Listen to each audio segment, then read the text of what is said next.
Hey everybody, welcome to another episode of POPSHAP Presents Everybody Wants to Know podcast. I'm here with Etan Magid, and myself is Bryce Hutchinson. This is our CEO, and I am the marketing here. Today, I really want to talk about LED walls. We saw a lot of conventions come through in 2025 to start using LED walls, and we're now seeing them in 2026. I mean, at trade shows, everybody's fighting for the attention of the people to come to their booths. Things happen like that, and a big issue is that people walk past your booth, and why is that? There's lackluster branding. There's bad space utilization, and obviously they just don't stand out, and that's where LED walls. What is an LED wall for the people that don't understand an LED wall? Well, essentially video walls. Before LEDs became popular, video walls were a compile of screens, arrays, 2x2, 2x3, 3x3, where you had a bezel in between them. So that's been in the market for well over 15 years. These are LCD screens put together, high resolution, in daisy chain. The problem is someone woke up one morning and said, hey, I don't like this lines, my content. So LEDs became more and more popular. Just before COVID, you went to trade shows. If you saw a booth with LEDs, you were impressed. You thought, oh, look at this booth. Today, it's a very common thing to see in trade shows, even the small ones. LED became a tool to attract attendees, use it for your branding. So, where we're at today compared to just 5 years back, it's a world away. And so there's a lot of progress in that, in that category for sure. I see. The thing is, when I see an LED wall at a convention, I'm usually drawn to it right away, just because a lot of booths, they don't have that, interactive feel. They just kind of have a plain build up. You can tell they're just going to break it down and throw it away. It means nothing to the company, and the company basically becomes a lackluster event for me to want to go there. But when I do see the screens, I do want to check them out. That's just my personal opinion from a marketing standpoint. Well, what you see is something dynamic, non-static. And there's two aspects to it. A, yes, it's more appealing to attendees. We're attracted to things that are moving, content, messaging, branding. But the other aspect is if you did go with something static, a fabric or whatnot, structure, and you had some changes and you wanted to kind of create those, you're stuck, you're done. So LEDs, the reason they're becoming more and more popular is because you can place them in different aspects of your booth, your show, and you can update the content on the fly. And that's really the biggest advantage why LEDs are becoming more popular, for sure. That makes sense. Now, when we think about 5 LED walls, what did you see from the industry in terms of the conventions that you visited? So focusing on last year, you did see the shift in LED technology. I think it's the year that everything went from like very low resolution, high pixel pitch to very fine resolution. You saw growth in the way LEDs were designed in the booth space, not just fine pitch, but also curved LEDs, corners LEDs, back-to-back LEDs. The biggest news from LED world in 2025, you can replace almost any structure with LED and add value, right? So to me, that was really refreshing and nice to see. Even if it was a small element, it didn't have to be a gigantic wall.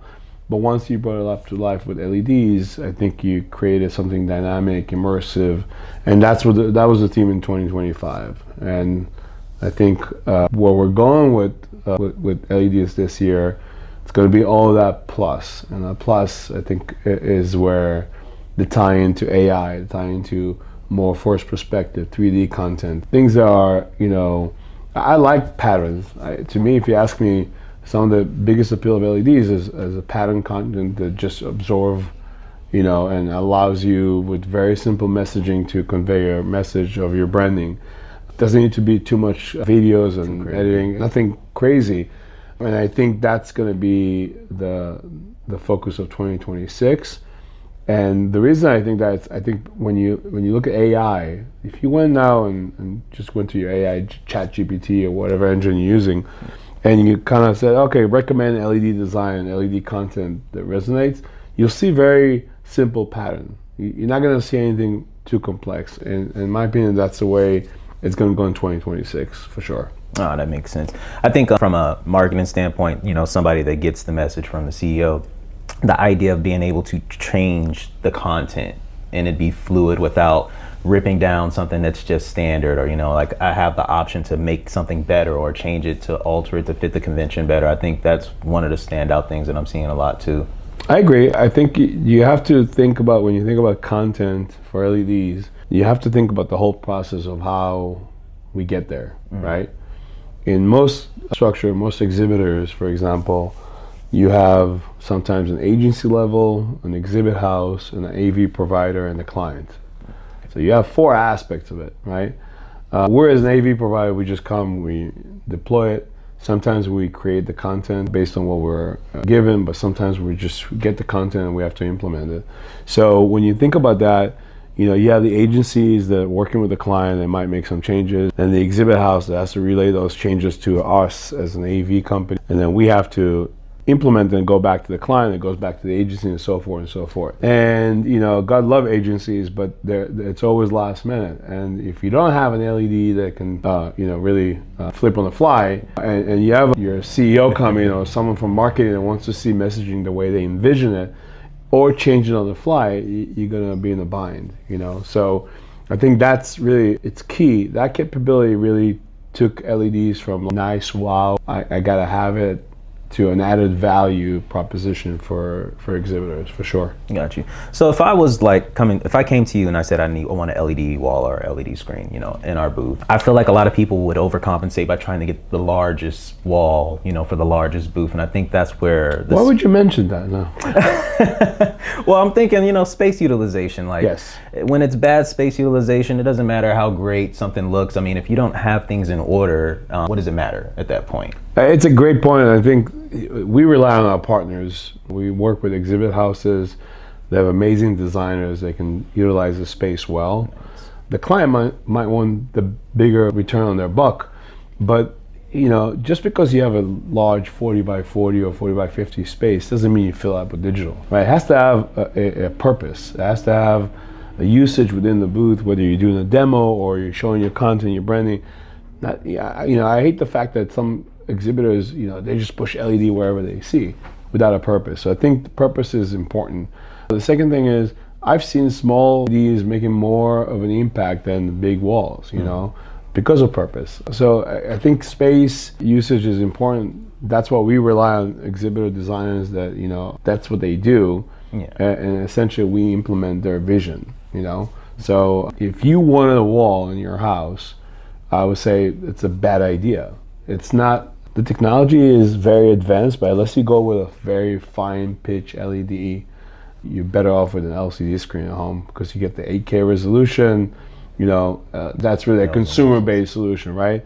But I do think LEDs will get there. They're getting there. If you go, as we are shooting this podcast, one of the biggest digital signage shows is happening in Barcelona, ISE.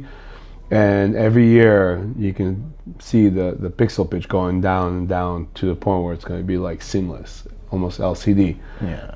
When it gets there and becomes affordable, the advantage is that you have a screen that, if your kid throws a bottle at it, you just take the module out and you replace it, right? So that's where LEDs are going to, I think, penetrate the consumer market very well. I like to hear that. I mean, obviously that makes sense. I think that's something that, because you went to so many shows, you can actually see the progression, which, somebody like me that doesn't go to shows all the time, it's hard for me to see the progression, but makes sense. I'm learning. And I think that leads me to my next point. Since it is early in the year still, considering we have done shows already, can you name a show that we've done this year that really used the LED wall and it made you be like, that looks great? I think World of Concrete was a great show for us. It's a show that's not overwhelmed with LED technology, so when you do something that's meaningful and substantial, you do stick out, and we did. We had a client, one of our partners, and their idea was to put an LED wall with a 4-corner finish on a container, right? So without going into all the logistics headache of bringing a container to a show and logistically placing it there and then building on top of a container and rigging and all that, what it did, and I actually walked the show to see people's impression, and I saw people just looking up and looking at that technology as something that was like why there's an LED on a container, and then when the messaging started coming, they're like, okay, we get it. And again, it was a perfect show because you saw in that show that it wasn't one of those CESs where everything is LEDs. So it really popped nicely. We had a couple other booths at World of Concrete that used LED technology, and I think it was a good showing, especially to start the year. We started the year with NRF, CES, World of Concrete, and shows all over the country. So, when I'm going through my head right now, like how many installations we did, trying to pick and choose, we've done over 80 to 100 installations, and it's not even February, right? Yeah. But definitely one, the World Concrete Reason sticks up to me as something that was not just really cool, but also something that added value to a booth that essentially had really cool container technology, safety, whatnot, but the LED brought it to life for sure. I promise you, when I first heard about this and I was trying to organize it in my brain, it was like, okay, we have a screen on top of I was like, hold on, wait, what's going on here? But then I saw the pictures and I'm like, holy shit, this is amazing. Yeah, and honestly, going into that show and the playing with Freeman and General Contractor was one thing. The reality is when we showed up there, it was a completely different story. We had to rig these harness from the ceiling. It's like moonwalking on a container building an LED wall, and we get it. Safety comes first. We don't mess around with safety, but it was a much more entailed production. We get a call from the client, I think a week before the container was out. Oh, by the way, we're not going to be there on the target moving day on a Wednesday. We're going to get there on a Saturday, and we're like, it just doesn't work that way. There's a target moving day, you don't show up, everything gets pushed, and you're jeopardizing this installation. But the client was able to get the freight there, which expedited our timeline. All in all, we were like a day early on completing that project, which was great. Again, we have clients that are partners in other verticals that we do.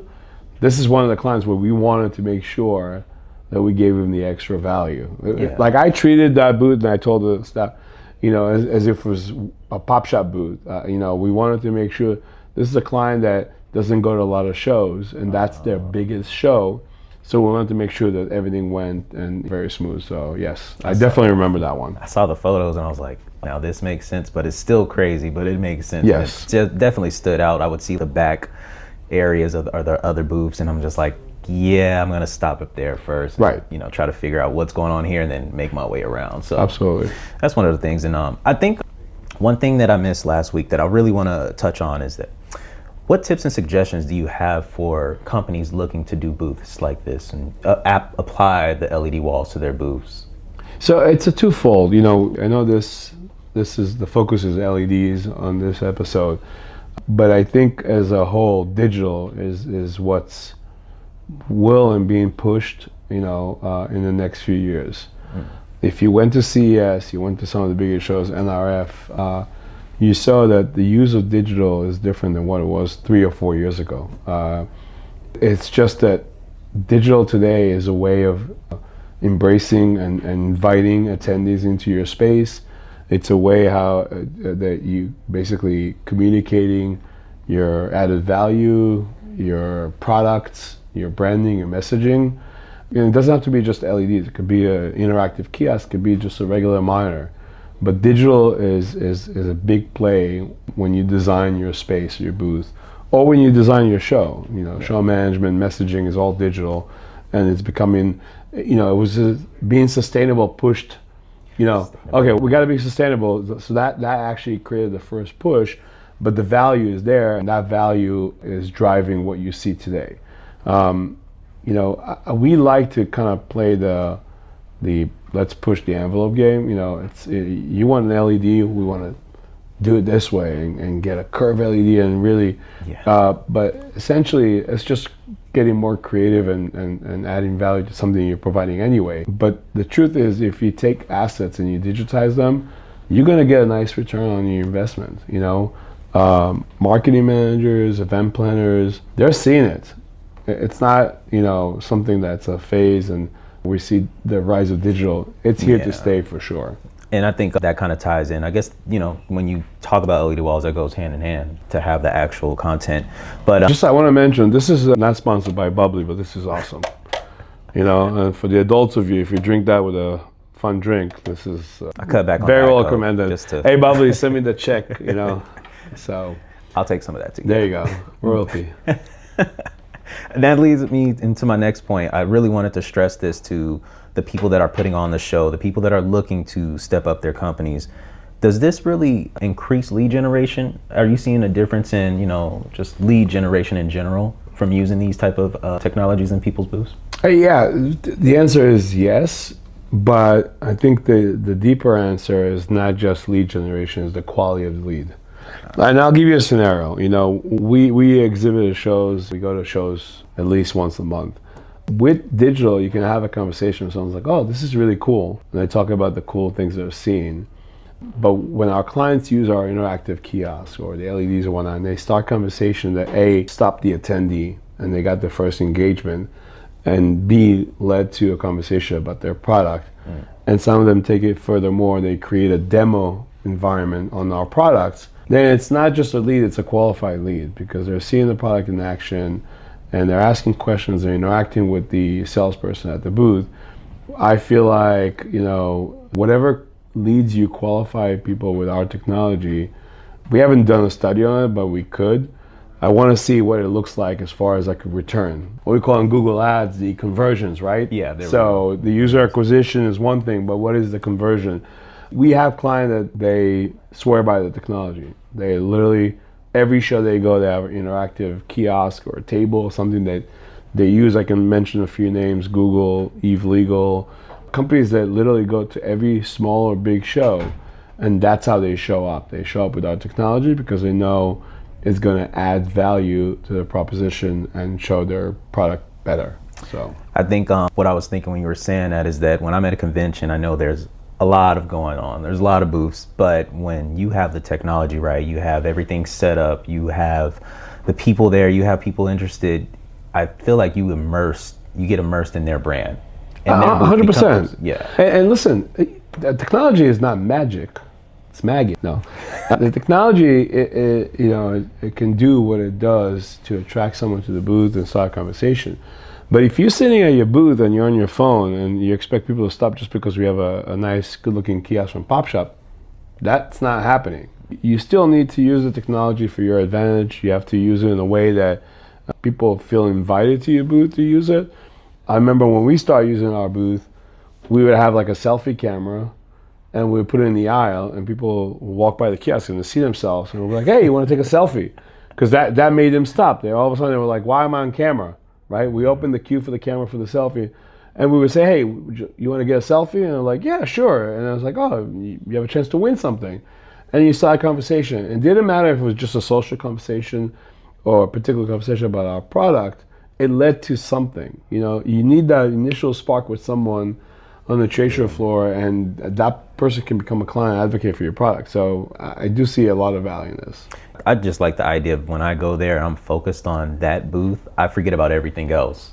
Their booth becomes the convention for me when I'm in there. Sure. And I think that's one of the things that makes it powerful. I worked on a booth last year, and a very high visibility booth, great location. They had almost every product that we offer. And, we did a use study to see what the lead gen was like, how many leads they got from a kiosk and whatnot. It wasn't a lot. And it was kind of disappointing when I looked at it. So, I followed up with the client. I said, listen, here's where we can improve and do better. And the client was like, no. The exhibit house said, the client was very happy. I said, we only got whatever amount of leads. They said it wasn't that. It was, they have a relationship in that show. So it's a relationship-based show. They're not there to sell. They're there to create a relationship. And your technology gathered people. Furthermore, that person said, let me show you pictures of how busy the booth was. And your technology allowed people to gather around. So it's not always about lead generation. Sometimes it's about the experience. Mm-hmm. So when you say you walk into a booth, you just immerse yourself in it. You have great conversation. One night, you might not become a client, but you might become a vendor, a partner, something that's going to lead to the next steps. And we all come back from shows looking for that follow-up and the ROI, right? And if your booth was busy and you created that buzz, that to some marketing and event planners, that's the goal. True. Yeah. I mean, that has to be the goal sometimes. I mean, you never know really who you're talking to, but they are there for a reason. You just don't know what the reason is, but if you catch the right person, they become a walking business card for you, because they're gonna say, you know what, I know where you can go.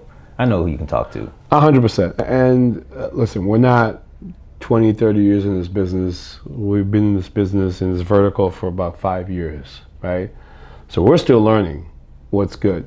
We're lucky enough to have clients and partners that will give us the feedback so we can improve and make adjustments and whatnot and see what works. And honestly, that feedback helps us innovate and create better and more exciting products, right? We wouldn't push to the next product and the next, what's the next new thing if our clients thought, oh, it's just stale, right? Yeah. So I think some of the credit is to our exhibit houses and their clients are coming back and say, hey, this worked, but let's try this, and we keep reinventing until we hit the right formula. I think that's a good point, curation right there. Because what if I'm a booth and I use the technology and it didn't work out, just didn't work out. I like the idea of you reviewing it and saying, hey, here's some pointers on changing things. And now say if I am a company and I come to you and I tell you, hey, this didn't work out for me. How would you help me with that situation? So, we just launched CamView with the partnership with CamView. We do have analytics for when it comes to our kiosks. We track what people click on and whatnot. But the addition of CamView really gives us an insight of what people looked at, how much time they spent. And then we can go back to the exhibitor and say, this might not work, the content here and there. The next iteration of CamView is actually an API to the content that drives the LED walls. So if we see that a certain demographic, certain traffic is not reachable, we can change the content on the fly with AI. And that's really what the client wants, is to make sure that, it's almost like A/B testing, with Google Ads and CTAs. A didn't work, try B. So same approach. So with the partnership with CamView, we think it's going to allow us to say, okay, this zone heat map worked and this didn't work. Let's see what was the content, what was attracting attendees, and try to implement that for the next show. And I think the idea that we are still learning means that there is just more room to grow and more room to learn and more room to bring more to the table for our Absolutely. clients, If you look at shows and how they transformed in the last 5 years, and you look at the exhibit floor and particularly in the exhibitors, they're evolving, they're changing. It's based on feedback, based on what worked, what didn't work. I don't remember a booth that we worked with that's 20 by 20 or bigger that stayed every show the same way. They change elements, that's part of the feedback. And we're part of it. Digital is part of it for sure. I mean, I'm pretty sure they like the idea of being able to change things on the fly. The idea of being able to split test. I don't think that was something that you could do in the past. Correct. A lot of digital companies are looking for tools like that, especially with growth of AI, to improve that experience and give better value to clients. Listen, this is not cheap technology. No. Someone's going to a show, besides the fact that they're buying the booth space, they're flying sometimes 10 to 15 people to different cities, hotels. They're paying for all that, the exhibit work and the digital. The ROI has to be there. So if you're not working side by side with them to improve it, then you're not giving them value. Equipment you can get anywhere. It's not just the equipment. The play here is to understand what works, consult to your client, and give them the best tools to make decisions, so from show to show they get better. Exactly. Just equip them with the right tools, and then we just keep going and curating. And I mean, it sounds like to me that each year is just going to exponentially grow, especially with the burst of AI and things like that. So I hope so. I mean, I hope so too. I mean, we like growth, but we like growth also that makes sense. Just growing doesn't make sense. To me, growing and adding value with the right product, that's real growth, So I'm sure we'll talk about it in the next episode. We'll have some guests talk about the industry as a whole and where it's going. I think 2026 is going to be a home run. Not that 2025 wasn't, it was great. But what I see now that's coming, especially with AI, is going to drive a lot of digital into play with some of our clients, and I'm excited about that. Makes sense. Well, I want to thank everybody for watching today. This is POPSHAP Presents Everybody Wants to Know podcast. You will see us next week. You will see a recurring episode every week. We just want to help you out. If you have any questions about what you're seeing right now, please reach out. You'll have our emails and our information in the description below. Thanks.